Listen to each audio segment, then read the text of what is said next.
तो दोस्तों, मंजिलें कितनी ही ऊंची क्यों ना हो, याद रखो रास्ते हमेशा पैरों के नीचे से ही जाते हैं। हेलो एवरीवन, स्टडी एस में आपका स्वागत है और मैं हूं आपका दोस्त, आपका एजुकेटर अमन शर्मा, और वापस आ गया हूं द हिंदू की खबरों के साथ। आज डेट है सितंबर 12, 2018 और डे है वेडनेसडे। और आज के न्यूज़पेपर को स्टार्ट करने से पहले आप सबके लिए एक सवाल, और सवाल ये है कि हिंडनबर्ग लाइन कौन कौन से दो देशों के बीच में पास करती है, या कौन कौन से दो देशों को डिवाइड करती है। जल्दी से अपने अपने आंसर्स कमेंट बॉक्स में ड्रॉप कर देना। अगर आपको नहीं भी पता है तो जल्दी से कर लो यार, अपने गूगल का इस्तेमाल और फिर डाल दो कमेंट बॉक्स में अपने अपने आंसर्स। तो स्टार्ट करते हैं आज द हिंदू से, और सबसे पहली खबर आई है, स्मॉल लोन्स को turn bad says Raghuram ji Rajan, हमारे फॉर्मर आरबीआई गवर्नर। तो बेसिकली हुआ क्या है, former RBI governor Raghuram ji Rajan ने एक एग्जर्ट प्रिपेयर किया है। बेसिकली ये है note to parliamentary estimates committee on banks NPA, कि बैंक के जो एनपीए हैं वो किस कारण से हुए हैं, क्यों हुए हैं, उनका क्या इफेक्ट हुआ है, और उसको प्रोटेक्ट करने के लिए सरकार ने क्या क्या किया, क्या क्या नहीं किया, और आगे क्या क्या कर सकती है। ये सारी की सारी बातें उस नोट के अंदर बताई गई हैं, जिसको प्रेजेंट किया गया to the chairman of parliament estimates committee doctor Murli Manohar Joshi. अब इससे रिलेटेड यहाँ पे आपको द हिंदू के पेज नंबर 1 पे, पेज नंबर 10 पे, पेज नंबर 13 पे भी आर्टिकल्स मिल जाते हैं, जो पेज नंबर 11 पे भी आर्टिकल है 2।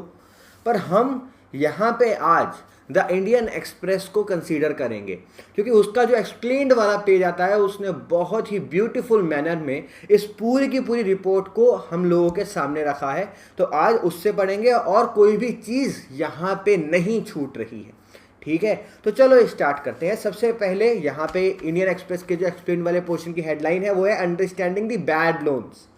यहाँ पे अगर आप लोग देखोगे कि जो ग्रॉस एनपीए है हमारे बैंक्स का, वो बढ़कर हो गया है 10.3 lakh crore rupees financial year 2018 के अंदर। ये बोला था अभी आरबीआई की एनुअल रिपोर्ट ने। इसके साथ साथ अगर आप देखते हो कि बैंक्स ने कितना बैड लोन को रिटर्न ऑफ कर दिया 2017-18 के अंदर, तो वो था 1.44 lakh crore rupees, huge amount. तो ये क्राइसिस हुआ क्यों एनपीए, और इसमें क्या क्या कर सकते हैं, अब हमारे सामने आई है उसकी रिपोर्ट। और यहाँ पे जो आंसर्स हैं वो दिए जा रहे हैं by former RBI governor Raghuram ji राजन।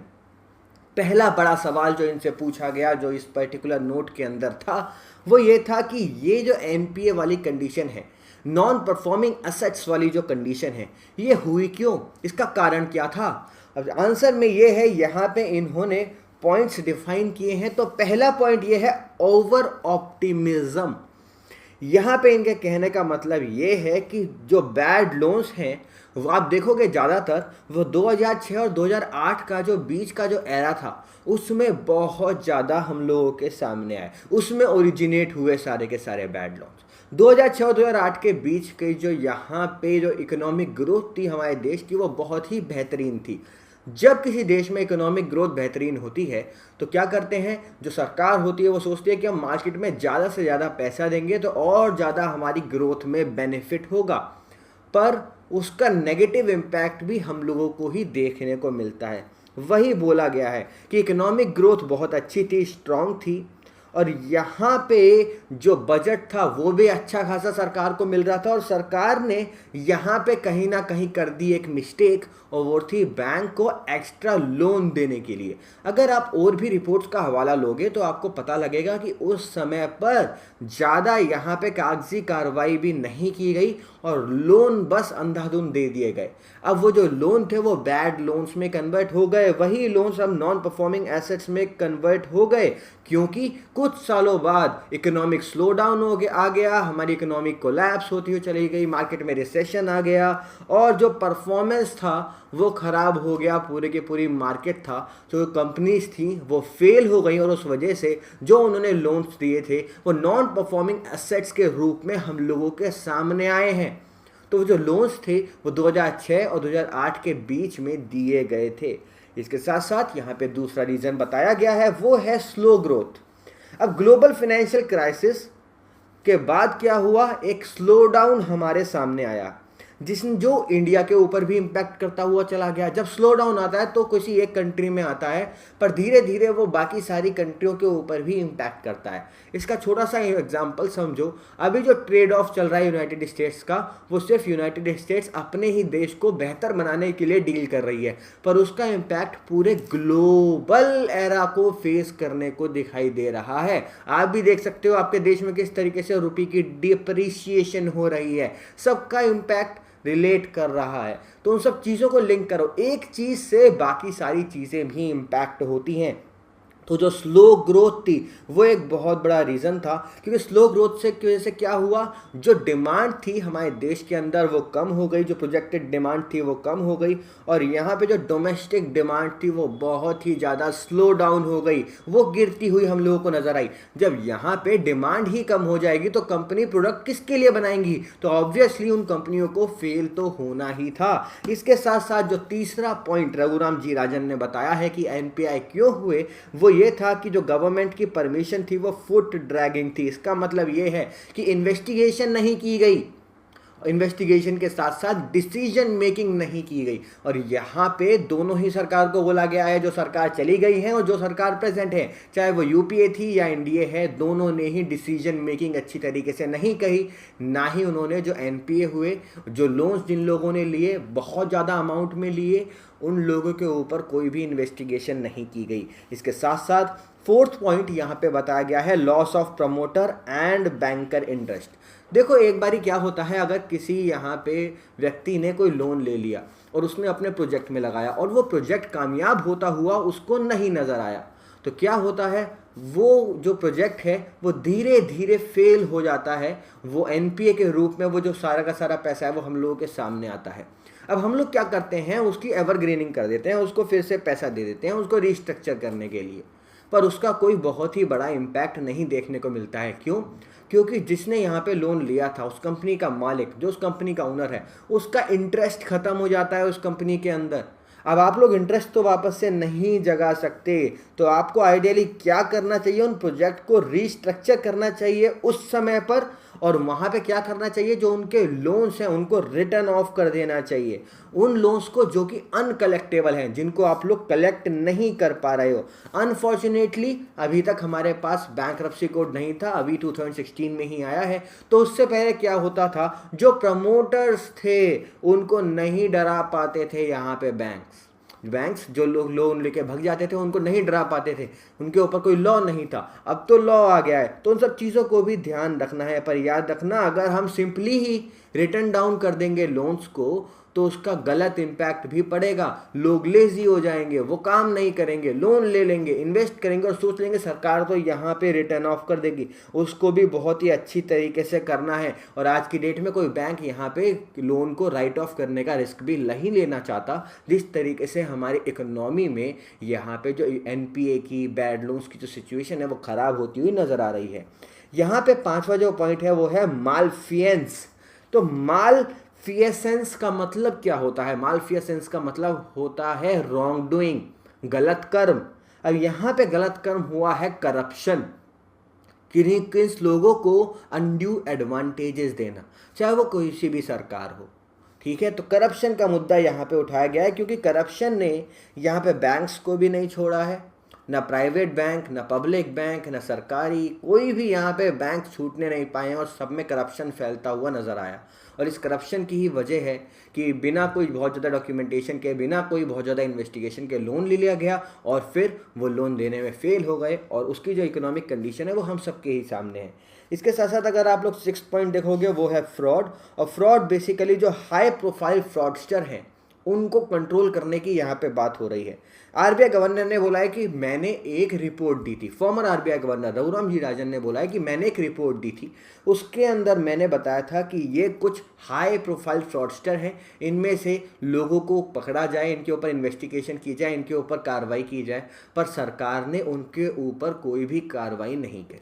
अब यहाँ पे किस सरकार में उन्होंने ये रिपोर्ट दी थी इसका खुलासा अभी तक नहीं हुआ है, पर डायरेक्टली ये बोला है कि पीएमओ को उन्होंने अर्ज किया था, और पीएमओ ने इसके ऊपर अभी भी कोई भी कार्रवाई नहीं की है। पीएमओ मम रहा, चुप रहा, और पीएमओ को शायद इस चीज़ की खबर भी थी कि ये फ्रॉडस्टर हैं, ये फ्रॉड कर सकते हैं। यहाँ पे अभी इस चीज़ का उन्होंने बिल्कुल नहीं बताया कि कौन सी सरकार में किस पीएम को उन्होंने ये दिया, पर उन्होंने ये चीज़ साफ बोली है कि as a former RBI governor, जब मैं आरबीआई गवर्नर था, मैंने अपनी जितने भी यहाँ पे मैं कर सकता था वो सारी के सारे काम मैंने किए। अब अगला यहाँ पे जो सवाल है वो ये है, why recognise bad loans. Bad loans को रिकॉग्नाइज करना हम लोगों के लिए क्यों ज़रूरी है? देखो यहाँ पे अभी तक हम लोग जो अप्रोच अपनाते हैं वो क्या थी कि कोई अगर लोन यहाँ पे कोई देने में फेल हो जाता है, उससे लोन लेने के लिए हम लोग उसके लोन को एवरग्रीनिंग करते थे। एवरग्रीनिंग को लोन करंट भी कहते हैं, जो लोन को वापस में फ्लो कराना, लोन के करंट को वापस फ्लो कराते रहना, तो एवरग्रीनिंग करते रहते थे। पर एवरग्रीनिंग करते रहते थे, पर जो प्रमोटर्स थे उनका तो इंटरेस्ट खत्म हो जाता था, तो वो उतना ज़्यादा अपना इंटरेस्ट नहीं लगा पाते थे अपने उस सेटअप को फिर से स्टैब्लिश करने में। आज की डेट में जो अप्रोच है वो थोड़ी सी बदल देनी चाहिए। अब हमें डीप सर्जरी की ज़रूरत है।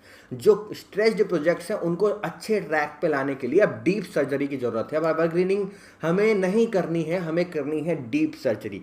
और डीप सर्जरी के अंदर क्या होता है, जो कुछ अनकलेक्टेबल लोन्स हैं उनको पूरी तरीके से रिटर्न ऑफ करना। इससे नुकसान तो होगा, पर आगे आने वाले इससे प्रॉफिट दिखाई दे रहे हैं। तो इन सर्कमस्टेंसेस में हमें यहाँ पे डीप सर्जरी करनी पड़ेगी, क्योंकि सर्कमस्टेंस बदल चुके हैं। अब हमें एवरग्रीनिंग नहीं करनी है, अब हमें शायद लोन्स को माफ़ ही करना पड़ेगा, जिससे वो कंपनी है वो फिर से स्टैब्लिश हो सके और फिर से वो इकोनॉमिक ग्रोथ में यहाँ पे अपना योगदान दे सके।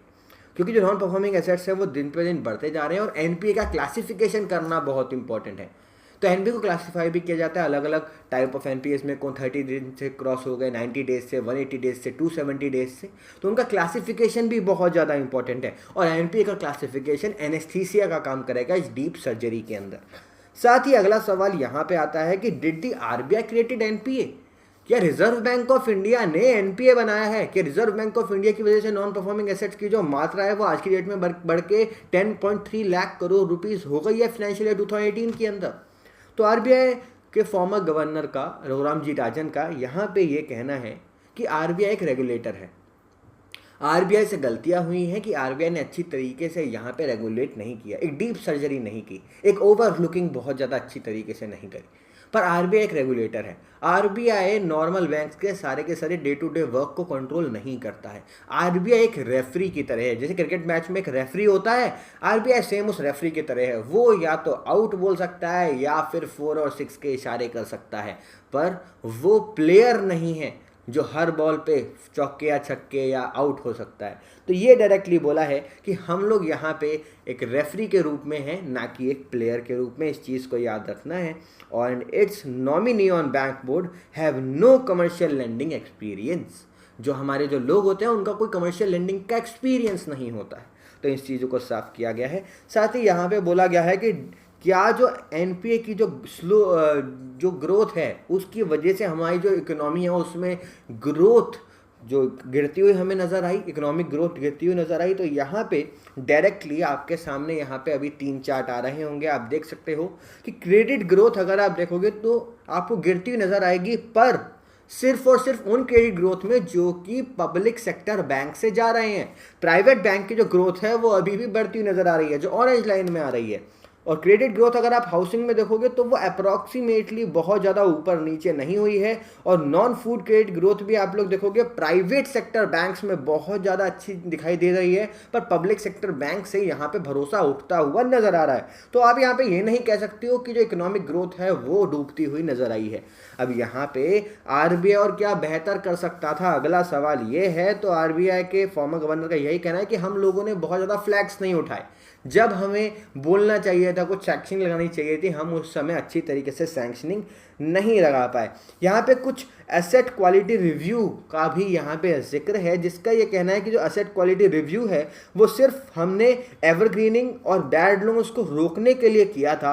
पर यहाँ पे एक चीज़ और साफ कर दी गई है कि आज के डेट में जो हमारे सामने लिस्टिंग आ रही है वो एजिंग की वजह से आ रही है, उन लोन्स की वजह से आ रही है जो कि 2006-2008 के बीच में दिए गए थे, वो अब जाके बैड लोन्स के रूप में डिक्लेयर हो गए हैं। तो उनकी वजह से अब जो लिस्टिंग है वो बढ़ती हुई नज़र आ रही है, ना कि उस वजह से जो आज के रिसेंट लोन्स हैं। क्योंकि अगर आज के कोई रिसेंट लोन्स होंगे, उनकी जो बैड लोन्स की खबर है वो आज से 5 या 6 साल बाद ही हम लोगों को देखने को मिलेगी। तो यही बोला गया है कि हमने एसेट एसेट क्वालिटी रिव्यू किया था रोकने के लिए, यहाँ पे एवरग्रीनिंग को, बैड लोन्स को रोकने के लिए, और हमने यहाँ पे कुछ जो स्टॉल प्रोजेक्ट्स थे उनको भी रिवाइव किया। अब अगला सवाल यहाँ पे पूछा गया कि आप लोग अब क्या सजेस्ट करते हो कि क्या हमें करना चाहिए, अब जो चीज़ हो गई है उसको बेहतर के रूप में किस तरीके से करना चाहिए, हमें उसको अच्छा कैसे करना चाहिए, जो एनपीए कंडीशन है उससे बाहर कैसे निकलना चाहिए। तो यहाँ पे कुछ सॉल्यूशंस दिए हुए हैं। पहला सॉल्यूशन उन्होंने बताया कि हमें पहले जो अपना गवर्नेंस सिस्टम है पब्लिक सेक्टर बैंक्स का, उन्हें बेहतर बनाना है, जो कि हमारे इंद्रधनुष प्लान ने भी सजेस्ट किया था। यहाँ पे जो पीजे नायक कमेटी बनी थी for governance reforms of public sector banks, उनको अच्छी तरीके से इंप्लीमेंट करना है, बैंक बोर्ड ब्यूरो के हिसाब से चलना है। यहाँ पे बोला गया है कि जो पब्लिक सेक्टर बैंक्स के जो कैंडिडेट्स होते हैं, जो लोग होते हैं, उनमें टैलेंट डेफिसिट है, उनमें टैलेंट नहीं है काम करने का, वो लोग करप्ट हैं, तो उनको ऊपर हमें ध्यान देना चाहिए। इसके साथ साथ रिस्क मैनेजमेंट प्रोसेस भी अच्छी तरीके से डिफाइन करना चाहिए यहाँ पे आरबीआई को, as well as public sector banks को अपने स्तर पे भी यहाँ पे डिफाइन कर देना चाहिए। इसके साथ साथ अगला जो यहाँ पे सजेशन था वो ये था कि जो प्रोजेक्ट इवेल्युएशन है और उनकी जो प्रोजेक्ट की मॉनिटरिंग है, उस प्रोसेस को भी हमें बेहतर करना चाहिए। देखना चाहिए कितना रिस्क है उस प्रोजेक्ट में। अगर आप लोग उस प्रोजेक्ट के लिए लोन देते हो, जो उसमें जो फिनेंशियर्स हैं उनको ये देखना चाहिए कि आप जिन लोगों को यहाँ पे पैसे दे रहे हो, क्या वो पैसे लौटा पा रहे हैं या नहीं। अब यहाँ से एक चीज़ और रिलेट करो, पब्लिक क्रेडिट रजिस्ट्री के बारे में हम लोगों ने डिस्कशन में लिया था, वो भी यहीं पे ही काम आएगा। पता लग पाएगा कि कौन लोग जो लोन ले रहे हैं उनका बैकग्राउंड कैसा है, क्या चीज़ कैसे काम कर रही है। इसके साथ साथ जो रिकवरी प्रोसेस है, पैसे लेने का, वापस लेने का जो रिकवरी प्रोसेस है, उसको और ज़्यादा बेहतर बनाना है। अब तो बैंक्रप्सी कोड आ गया है, और भी बेहतर हमें असेट मैनेजमेंट कंपनीज बनानी है। इसके साथ साथ यहाँ पे और भी चीज़ें बताई गई कि जो गवर्नमेंट है उसको अगले क्राइसिस के खिलाफ कैसे लड़ना चाहिए। अब अगला क्राइसिस डॉक्टर रघुराम राजन ने बताया है मुद्रा लोन्स को। द हिंदू के पेज नंबर 1 पे भी यही बोला गया है, द स्मॉल लोन्स को टर्न इनटू बैड लोन्स, और यहाँ पे जो पूरा जिक्र है वो मुद्रा लोन के बारे में ही है। अब बेसिकली हम लोग बात करते हैं मुद्रा लोन के बारे में, तो मुद्रा is micro unit development and refinance agency, जिसको हमारे प्राइम मिनिस्टर नरेंद्र मोदी ने 2015 के अंदर लॉन्च किया था, जिसके अंदर प्रधानमंत्री मुद्रा योजना के अंदर लोन दिए जा रहे थे। इन लोन को शिशु, किशोर और तरुण के रूप में डिवाइड किया गया था। अब यहाँ पे आरबीआई के फॉर्मर गवर्नर का कहना है कि आगे आने वाला जो बड़ा रिस्क है हम लोगों के सामने, वो है ये मुद्रा लोन्स, क्योंकि यहाँ पे जो क्रेडिट टारगेट जिस तरीके से मुद्रा लोन दिया गया, जिस तरीके से किसान क्रेडिट कार्ड बांटे गए, उनके अंदर ओवरड्राफ्टिंग फैसिलिटीज़ दी गई, उनके फेलियर होने के भी जो चांसेस हैं वो बढ़ते हुए नज़र आ रहे हैं। वो एक पोटेंशियल क्रेडिट रिस्क वाली सिचुएशन में है। और यहाँ पे जो क्रेडिट गारंटी स्कीम है फॉर MSME, जिसको सिडबी रन करता है, वो भी एक लायबिलिटी बनती जा रही है, और उन दोनों को ही एग्जामिन करना आज की डेट में बहुत ज़्यादा इंपॉर्टेंट है। इसके साथ साथ ये भी बोला गया, जिस तरीके से सरकार जब भी इलेक्शन आता है लोन को वेव ऑफ कर देती हैं, फार्मर्स के लोन को माफ़ कर देती हैं, उनके ऊपर भी हमें देखना चाहिए, क्योंकि कहीं ना कहीं वो इनडायरेक्टली या डायरेक्टली हमारे बजट के ऊपर ही स्ट्रेस डालता है। और जहाँ जो भी सारी पार्टी हैं उनको नेशनल इंटरेस्ट पे काम करना चाहिए, ये कहना है उस note to parliamentary estimates committee on bank का ऑन एनपीए, जिसको प्रिपेयर किया है former RBI governor professor Raghuram ji Rajan को। राजन जी ने प्रिपेयर किया है और बहुत अच्छी इसमें बातें करी हैं, एग्जाम के लिए बहुत इंपॉर्टेंट है सारी की सारी बातें। तो वापस आ जाओ आप पेज नंबर 1 पे, जितनी भी रघुराम जी राजन जी से रिलेटेड न्यूज़ थी वो हम लोगों ने कवर कर ली। अब यहाँ पे एक और न्यूज़ मिलती है आपको, डैमेज टू अरावलीज स्केरी से सुप्रीम कोर्ट। तो अरावलीज को नुकसान हो रहा है, उसके लिए सुप्रीम कोर्ट ने एक अभी अच्छा कदम उठाया है। और यहाँ पे सबसे पहले हम लोग बात करेंगे अरावलीज के बारे में। अरावलीज माउंटेन रेंजेस हैं, 692 किलोमीटर की ये माउंटेन रेंज, और साउथ वेस्टर्न डायरेक्शन में ये माउंटेन रेंज खड़ी हुई हैं। कौन कौन सी स्टेट्स में ये पास करती हैं, ये बड़ा सवाल है। दिल्ली, हरियाणा, राजस्थान और गुजरात। और याद रखना, अरावली रेंजेस पूरी की पूरी दुनिया की सबसे पुरानी फोल्ड माउंटेन रेंज है। ये क्वेश्चन कभी कभार पूछ लिया जाता है। तो यहाँ पे देखो जो ऑर्डर आया है वो क्या आया है, बेसिकली जितने भी स्ट्रक्चर्स हैं जिनको अगस्त 18, 1992 के बाद बनाया गया है, in the area known as Kant enclave at Anangpur in Faridabad district of Haryana, उन सारे के सारे स्ट्रक्चर्स को डिमोलिश कर दिया जाएगा, उन सारे के सारे स्ट्रक्चर्स को गिरा दिया जाएगा, क्योंकि उन स्ट्रक्चर्स को इलीगली बनाया गया है उन प्रमोटर्स द्वारा। कहाँ पर? अरावली के प्रोटेक्टेड फॉरेस्ट वाले एरिया के अंदर। अब यहाँ पे इलीगल स्ट्रक्चर्स को डिफाई करना, उन्हें गिराना किस पर्टिकुलर नोटिफिकेशन के अंदर किया गया है? बेसिकली हरियाणा गवर्नमेंट का नोटिफिकेशन आया था अगस्त 18, 1992 को। उस दिन क्या आया था? उसके अंदर नोटिफिकेशन आया था under the Punjab land preservation act, और डिक्लेयर कर दिया था उन पर्टिकुलर एरिया को एज फॉरेस्ट या फ्रजाइल लैंड। तो as a forest land declare कर दिया था, प्रोटेक्टेड लैंड डिक्लेयर कर दिया था। तो कोर्ट ने यही किया है कि जो इलीगैलिटीज़ हैं उसको सरकार ने कहीं ना कहीं सपोर्ट किया, तभी तो वो बन पाए, तभी तो वो 1992 से और अब तक बनते हुए नजर आ रहे हैं। ठीक है, 1992 से 2018 तक कैसे बन पाया अगर वो प्रोटेक्टेड एरिया था और सरकार ने खुद ही वहाँ पे नोटिफिकेशन दिया था, तब इसीलिए बन रहे होंगे क्योंकि सरकार ने सपोर्ट किया होगा। तो उसको ध्यान में रखते हुए सरकार को भी फटकार लगाई है, और यहाँ पे ये बोला गया है कि ये सिर्फ और सिर्फ हमारी आगे आने वाली जनरेशन के लिए ही सही नहीं ही है। यहाँ पे हमारा प्रेजेंट भी खराब हो रहा है, क्योंकि क्लाइमेट चेंज की वजह से जो इम्पैक्ट है वो हमें आज भी देखने को मिल रहा है। जिस तरीके से केरला में फ्लड आ रहा है, जिस तरीके से अभी हरिकेन आ रहे हैं, तो इस सब चीज़ों का जो इम्पैक्ट है वो हमें आज ही देखने को मिल रहा है। हम लोग बात की तो बात बाद में सोचें, ठीक है। तो ये सब चीज़ें बोली गई हैं। तो चलो आगे बढ़ते हैं। आगे आपको जाना पड़ेगा टू दी पेज नंबर 5, और यहाँ पे पहली न्यूज़ मिलती है, central panel silent on role of Mullaperiyar dam. तो अभी तक बात हो रही थी सुप्रीम कोर्ट के अंदर कि मल्लापेरिया डैम रिस्पॉन्सिबल है जिस वजह से केरला के अंदर फ्लड आया, या फ्लड को और ज़्यादा बढ़ाने में। क्योंकि तो मल्लापेरिया डैम के बारे में मैंने आपके साथ बहुत ही एक्सटेंसिव वे में डिस्कशन लिया था कि मल्लापेरिया डैम लाए तो करता है केरला के अंदर, है तो वो केरला के अंदर, पर उसका जो कंट्रोल है वो तमिलनाडु के पास है, ठीक है। और तमिलनाडु ने उस यहाँ पे कहीं ना कहीं जो पानी है वो एकदम से रिलीज़ कर दिया, और उसके ऊपर जो कहा सुनी है वो सुप्रीम कोर्ट में अच्छी खासी हुई।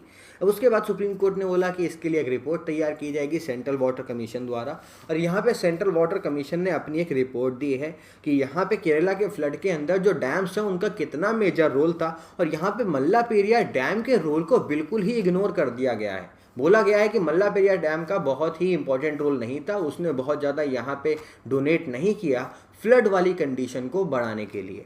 अब यहाँ पे बेसिकली यही बोला गया है कि जो मल्लापेरिया डैम है उसकी वजह से फ्लड नहीं आया है, और यहाँ पे बोला गया है कि जो फ्लडिंग पैटर्न है वो ज़्यादातर उडुकी और इड्डामलयाई डैम की वजह से आया, जो कि हुआ अगस्त 15, 16 और 17 के अंदर।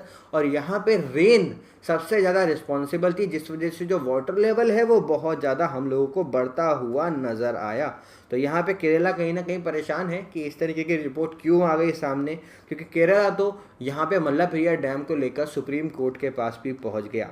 साथ ही याद रखना, मल्लापेरिया डैम और इडुक्की डैम दोनों के ही कैचमेंट एरिया सेम है, जो जितनों का एरिया वो स्प्रेड होता है वो दोनों का सेम है। पर इडुक्की डैम के अंदर अगर आप लोग देखोगे तो उसके अंदर जो स्टोरेज कैपेसिटी है वो 5 गुना ज़्यादा है मल्लापेरिया डैम से। तो इडुक्की डैम जो कि केरला ही ऑपरेट करता है, केरला के अंदर है, उसको ज़्यादा रिस्पॉन्सिबल यहाँ पे बताया गया है। इसी के नीचे केरला से रिलेटेड एक और खबर आती है कि देखो फ्लड आया, तो फ्लड की वजह से क्या हुआ, यहाँ पे जो फिश फार्म्स हैं उनके अंदर से बहुत सारी यहाँ पे फिशेस थी जो कि एनवायरनमेंट में रिलीज़ हो गई, जो कि इन्वेजिव फिशेस थी, और वो एनवायरनमेंट में रिलीज़ हो गई, कुछ नदियों में हो गई, कुछ ओशियंस में चली गई, और उसकी वजह से वो इन्वेजिव स्पीसीज वहाँ पे बहुत ही खतरे के रूप में नज़र आ रही हैं, एनवायरनमेंट को डिग्रेड कर रही हैं। तो जो कैटास्ट्रॉफ फ्लड आया था केरला के अंदर, उसने जो एलियन स्पीसीज थी फिश की, उनको वाटर बॉडीज़ के अंदर डाल दिया, स्प्रेड कर दिया, जिससे जो एक्वेटिक इकोसिस्टम है उसके ऊपर खतरा मंडरा रहा है, बायोडाइवर्सिटी खतरे में हम लोगों को नज़र आ रही है। बेसिकली एक जॉइंट रिसर्च टीम ने यहाँ पे impact of flood on water bodies के ऊपर एक रिपोर्ट तैयार की, जिसके अंदर ये बात की गई कि यहाँ पे 11 एलियन स्पीसीज़ और 4 एलियन इन्वेजिव स्पीसीज़ उन्हों नहीं मिली हैं। एक नई स्पीसीज़ यहाँ पे मिली हैं जो कि पहले उस एरिया में नहीं थी, और वो कैसे आई, वो ऐसे आई क्योंकि वो फिश फार्म्स के अंदर थी, और फिश फार्म्स यहाँ पे खुल गए और वहाँ से तैर के वो उन जगहों पर आ गई। तो यहाँ पे आप लोग किस तरीके से समझोगे कि फ्लड्स का जो इम्पैक्ट है वो एनवायरनमेंट के ऊपर ख़राब होता है, किस तरीके से जब फ्लड्स वाली सिचुएशन ख़त्म भी हो जाती है। अब ख़राब कैसे हो रहा है? क्योंकि वहाँ पे जो इन्वेसिव स्पीसीज़ हैं उनका अटैक बढ़ता हुआ नज़र आ रहा है। यहाँ पे एक और चीज़ लिंक करो, अभी हम लोगों ने कुछ दिनों पहले एक और चीज़ देखी थी, फ्लड की वजह से क्या हुआ, जो पेस्ट वाली कंडीशन है वो और ज़्यादा बढ़ गई, जो फार्म्स थे उनको ख़राब और ज़्यादा कर दिया गया, क्योंकि वहाँ पे पेस्ट के ग्रोथ के लिए जो इकोसिस्टम चाहिए था वो पनपता हुआ नज़र आया, जिससे जो क्रॉप है वो और ज़्यादा ख़राब हो गई। पहली क्रॉप बहुत सारी ख़राब हो चुकी थी, जितनी बची हुई थी उनको पेस्ट ने ख़राब कर दिया। तो इन सब चीज़ों को आपस में रिलेट करो। तो चलो आगे बढ़ते हैं। आगे आपको जाना पड़ेगा टू द पेज नंबर 6, और पेज नंबर 6 पे आपको खबर मिलती है AAI shelves water airdome project in Chilika lake.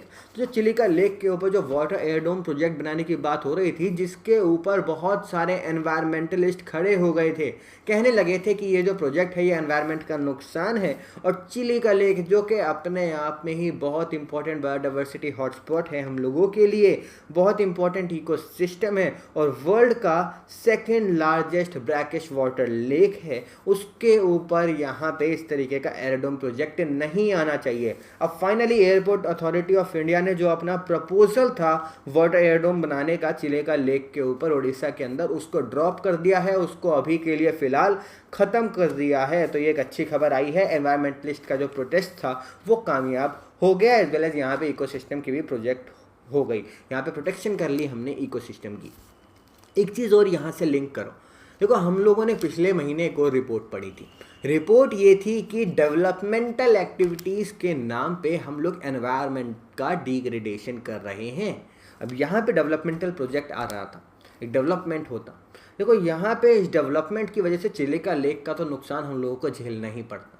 अब यहाँ पे इंसान के सामने दो बहुत ही खतरनाक सिचुएशन सामने आई है कि डेवलपमेंट के बारे में सोचें या एनवायरनमेंट के बारे में सोचें। आप लोग भी सोचते रहना और कमेंट बॉक्स में जरूर ड्रॉप करना। तो बढ़ते हैं पेज नंबर 7 की तरफ। नेशन वाला ये पेज है और यहाँ पे हम लोगों के लिए बहुत ही अच्छी खबर उभर के आई है इंडियन डिफेंस सिस्टम के लिए। तो खबर है India's first missile tracking ship is readying for sea trials. तो हिंदुस्तान शिपयार्ड लिमिटेड ने यहाँ पे बना लिया है एक इंडिया का फर्स्ट मिसाइल ट्रैकिंग शिप, जो कि फर्स्ट वीक ऑफ अक्टूबर में हम लोगों के सामने आ जाएगा। अब ये जो पर्टिकुलर प्रोजेक्ट है, इसकी जो नींव है वो जून 30, 2014 के अंदर रखी गई थी, और यहाँ पे जो नींव है वो रखी गई थी by national technical research organisation और टेक्निकल इंटेलिजेंस एजेंसी के द्वारा, जो कि दोनों वर्क करती हैं directly under the supervision of prime minister's office and national security adviser. Basically ये एक टॉप मोस्ट सीक्रेट प्रोजेक्ट है और इसमें बहुत ज़्यादा कॉन्फिडेंशियलिटी के साथ डेवलप किया जा रहा है, और 750 करोड़ रुपीस यहाँ पे खर्चा आ रहा है इस प्रोजेक्ट के अंदर। इस प्रोजेक्ट का नाम अभी तक रिवील नहीं किया गया है, जब ये इंडियन नेवी के पास आ जाएगा उसके बाद इस प्रोजेक्ट का नाम रिलीज़ हो जाएगा कि क्या नाम होने वाला है उस शिप का। बेसिकली एक ओशन सर्विलेंस शिप है। अभी इसका अगर एक्सपेक्टेड नेम या इसका कोडिंग नेम अगर हम लोग कहते हैं तो वो है VC11184। ये एक ओशन सर्विलेंस शिप है जिसका काम ये होगा कि ओशन के अंदर जो मिसाइल्स हैं उनको ट्रैक करना, ठीक है, उन सारी चीज़ों को ट्रैक करना, जो बाहर के कोई दुश्मन देश है उसके मिसाइल्स को ट्रैक करना। तो बेसिकली ये मिसाइल ट्रैकिंग शिप है। अब यहाँ पे जो मिसाइल ट्रैकिंग शिप है इसके अंदर इक्विप किए गए हैं कुछ इंटेलिजेंस नेटवर्क्स। इसके साथ साथ इसके अंदर दो 9000 किलोवाट के डीजल इंजन्स भी लगाए गए हैं, 14 मेगावाट का यहाँ पे चलने वाला ट्रैकिंग रेडार्स लगाए गए हैं, और इस जो शिप की जो स्पीड होने वाली है वो होने वाली है 21 नॉट्स की। याद रखना एक मिसाइल ट्रैकिंग सिस्टम है और जल्द ही हम लोगों को अक्टूबर में देखने को मिलेगी। अब इसको हिंदुस्तान शिपयार्ड लिमिटेड बना रहा है। हिंदुस्तान शिपयार्ड लिमिटेड 1941 में इस्टेब्लिश किया गया था। इसके साथ साथ और भी बहुत सारी चीज़ें हिंदुस्तान शिपयार्ड लिमिटेड करता है और भी बहुत सारी शिप्स बनाता है। जैसे अभी वो करेंटली काम कर रहा है Russian made 3rd Sindhughosh class submarine INS सिंधुतानी के लिए, जो कि अभी जो टेक्निकल बिट्स हैं उसमें कहीं ना कहीं सबमिट हुई थी, कुछ टेक्निकल बिट्स आ रही थी, टेक्निकल प्रॉब्लम्स आ रही थी उसके अंदर। और एंड में यहाँ पे विशाखापट्टनम पोर्ट के बारे में भी कुछ इंपॉर्टेंट बातें की गई हैं जो आपकी स्क्रीन पे आ रही हैं। तो चलो आगे बढ़ते हैं। तो आगे आपको जाना पड़ेगा to the page number 11, news वाले ये पोर्शन है, और यहाँ पे आपको खबर मिलती है बिम्स्टेक एम्बेरसमेंट फॉर इंडिया। तो यहाँ पे इंडिया के लिए एम्बेरसमेंट कहाँ से आई है? देखो यहाँ पे चल रही है बिम्स्टेक की मिलिट्री एक्सरसाइज जिसका नाम है माइलेक्स 2018 या माइलेक्स 18 एक्सरसाइज, और इसको हो रही है ये सितंबर 10 से सितंबर 16 के बीच में। पुणे के अंदर। और यहाँ पे मेन मकसद है इस एक्सरसाइज का planning and conduct of counter terrorist operations. को टेररिस्ट ऑपरेशन अगर हो जाता है उसको किस तरीके से डील करना है सारी की सारी बिम्स्टेक नेशन को आपस में मिलके। इंपॉर्टेंट चीज़ ये है कि जो बिम्स्टेक देश हैं, bay of Bengal initiative for multi sectoral technical and economic cooperation के जो देश हैं उनमें से 2 देश यहाँ पे फुल टाइम के लिए पार्टिसिपेट नहीं कर पाए हैं, और वो 2 देश हैं नेपाल और थाईलैंड। थाईलैंड का यहाँ पे जो रीज़न था वो ये है कि इंडिया का जो ये पर्टिकुलर जो बिम्स्टेक वाली एक्सरसाइज है ये एकदम से डिसाइड हुई, इसी वजह से हम नहीं कर पाएंगे क्योंकि हमारा फिस्कल ईयर ख़त्म हो रहा है और यहाँ पे ये अनफोर्सीन इवेंट था, इस वजह से जो सिचुएशन है वो नहीं बन पाई। पर उन्होंने भी अपने ऑब्जर्वर्स भेज दिए, चलो उनकी बात मान ली जाए। पर यहाँ पे नेपाल ने भी अपने ऑब्जर्वर भेज दिए और नेपाल ने बोला है कि अभी यहाँ पे सिचुएशन नहीं बन पा रही है कि हम पार्टिसिपेट नहीं करेंगे। पर यहाँ पे बड़ी चीज़ ये है कि नेपाल अभी होल्ड करने वाला है अगले ही हफ्ते second military exercise with China.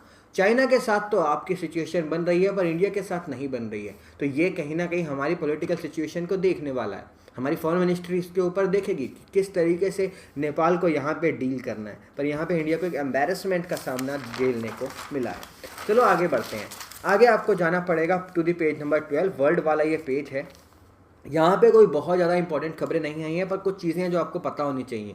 सबसे पहले चीज़ है US threatens sanction on ICC prosecution of officials. तो बेसिकली यूनाइटेड स्टेट्स ने इंटरनेशनल क्रिमिनल कोर्ट के जो ऑफिशियल्स हैं उनको धमकी दी है कि आप अगर हमारे ऊपर अफगानिस्तान में वॉर क्राइम्स करने के ऊपर केस चलाओगे तो हम आपको प्रोसिक्यूट कर देंगे, हम आपको यहाँ पे अरेस्ट कर देंगे, आपके ऊपर यहाँ पे सैंक्शनिंग लगा देंगे।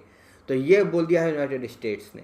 इसके साथ साथ आपको एक और न्यूज़ मिलती है, in warm letter Kim asks Trump for another meeting. तो डोनाल्ड ट्रंप और किम जोंग उन के बीच में एक और मीटिंग हमें होती हुई नज़र आ सकती है। ये 2 न्यूज़ थी। तो चलो आगे बढ़ते हैं। आगे आपको जाना पड़ेगा टू द पेज नंबर 14। ये भी बिजनेस वाला पेज है और यहाँ पे आपको एक खबर मिलती है, mining ban in Goa hurting रूपी कॉज सेज अनिल अग्रवाल। तो बेसिकली माइनिंग पे बैन है गोवा के अंदर और उसकी वजह से ऐसा कहना है अनिल अग्रवाल का, जो कि चेयरमैन है वेदांता ग्रुप के। उनका ये कहना है कि जो इम्पोर्ट है नेचुरल रिसोर्सेज का वो बढ़ता हुआ नज़र आ रहा है हमारे देश में, जिसका कहीं ना कहीं इम्पैक्ट हमारे रुपये की डेप्रिसिएशन पे भी पड़ रहा है। तो देखो ये सब चीज़ें आपस में लिंक है। ये चाहे एक प्राइवेट पर्सन है but he is also involve in to the economic of our country, तो इसीलिए इनकी जो सजेशंस हैं वो भी हमें समझनी चाहिए। ये कह रहे हैं कि जो हमारे यहाँ पे बैन है माइनिंग के ऊपर उन पर्टिकुलर एरिया में, काश अगर हम लोग वो माइनिंग करते, वहाँ से एक्सट्रैक्ट करते कुछ यहाँ पे ओर्स और फिर हम लोग उनका इस्तेमाल करते और फिर हम उन्हें एक्सपोर्ट भी कर सकते, तो हमारे यहाँ पे जो रुपये है वो उतना ज़्यादा डेप्रिशिएट नहीं होता। यहाँ पे यही बोला गया कि जो स्काई रॉकेटिंग इम्पोर्ट है ना नेचुरल रिसोर्सेज के, वो रुपये के डिक्लाइन का एक बहुत बड़ा कारण है। इसी के साथ एक और आपको खबर मिलती है, स्टेट्स में get 22,700 crore from oil price rise says SBI report. तो स्टेट बैंक ऑफ इंडिया की एक रिपोर्ट सामने आई है जो कि ये कह रही है जिस तरीके से फ्यूल प्राइस बढ़ते हुए नज़र आ रहे हैं, फ्यूल प्राइस अपने इन्फ्लेशनरी ट्रेंड में है, उस वजह से 22,700 करोड़ रुपीस स्टेट्स को एक्स्ट्रा मिल सकते हैं, उनके बजट में एक्स्ट्रा जुड़ सकते हैं। तो ये स्टेट्स के लिए अच्छी बात है पर आम आदमी के लिए ये बहुत ही ख़राब बात है। यहाँ पे ये कहना है एक रिसर्च रिपोर्ट का जिसको स्टेट बैंक ऑफ इंडिया ने प्रिपेयर किया है, उनका ये कहना है कि जो राइजिंग फ्यूल प्राइस है वो स्टेट्स के लिए एक हैंडफुल गेन ला सकती है, एक विंडफुल गेन ला सकती है, एक सब्सटेंशियल सिचुएशन ला सकती है, क्योंकि यहाँ पे जो ऑयल प्राइसेस बढ़ेंगे तो जो टैक्सेस है वो ज़्यादा आएगा और वो टैक्सेस उनकी तिजोरियों में बढ़ता हुआ नज़र आएगा। तो एक पॉजिटिव इम्पैक्ट है 15 to 20 बेसिस पॉइंट्स का यहाँ पे स्टेट के फिनेंस के लिए। यहाँ पे याद रखना राजस्थान और आंध्र प्रदेश ने अभी रिसेंटली अपने जो रेट्स हैं टैक्स वाले, वैट वाले जो लगाए जाते हैं पेट्रोल और डीजल के ऊपर, उनको कम कर दिया है। आज की डेट में सबसे ज़्यादा यहाँ पे वैट लेता है महाराष्ट्र 39.12%। तो स्टेट्स को देखना चाहिए, टैक्स कम करने चाहिए क्योंकि पेट्रोल के प्राइस बहुत ज़्यादा बढ़ रहे हैं, क्योंकि उससे देखो फाइनल नुकसान होता है आम आदमी का, कंज्यूमर का। ओके तो कंज्यूमर का ध्यान रखना चाहिए। आप लोग जब यहाँ पे पैसा सब्सिडीज़ के रूप में आप लोग इन्वेस्ट करते हो, लोगों को सब्सिडीज़ देते हो, तो यहाँ पे पेट्रोल के ऊपर भी थोड़ा सा ध्यान दे देना चाहिए। ये मेरा एक पर्सनल सजेशन है। तो आज के न्यूज़पेपर में बस इतनी ही खबरें थी। कैसा लगा आपको आज का सेशन, खासकर रघुराम जी राजन जी की रिपोर्ट, प्लीज़ मुझे कमेंट बॉक्स में ड्रॉप करके ज़रूर बताना। अगर आपने अभी तक मेरी वीडियो को लाइक नहीं किया है तो आप लोग लाइक भी कर सकते हो। लाइक का बटन बिल्कुल आपके हाथ के पास ही है। आज की वीडियो का एंड करते हैं। जो आर्टिकल्स है वो पहले से ही अपलोड हो चुके हैं, प्लीज़ देख लेना। So thank you for having me here guys and have a good day ahead.